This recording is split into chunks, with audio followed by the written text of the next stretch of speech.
I'll show you a quick formula to print sheet names in each worksheet in a workbook. So click on the first worksheet, then press down Shift key and click on the last worksheet so that all the worksheets are selected. Click on cell A1, type the formula, cell, select file name, double click, specify any cell in this worksheet, enclose this cell function in a text after function, give the delimiter as closing square bracket in double quotes, close the bracket and press enter. See, New Delhi got printed in cell A1. Let's go to the next worksheet, Kochi.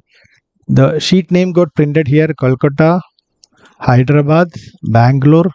So in all worksheets, selected worksheets, the worksheet name got printed. So let me change Hyderabad and see whether it changes to Coimbatore. So it changes the sheet title also. So let's see how the cell function works. So I'll type cell file name, give any cell reference. So I'll copy this to explain this in detail. Control C, paste as values.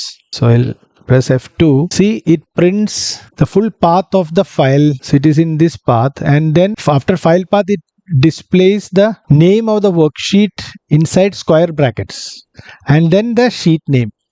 So I have used this closing square bracket as the delimiter to print whatever is after the closing square bracket. So I will enclose this text after. So text after closing square bracket, which is the name of the sheet. See. That's it for now. Thanks for watching this video. Please click on like button if you find the information I shared useful, and update comments. Also, please subscribe to my channel to get notified about new videos which I will post in future.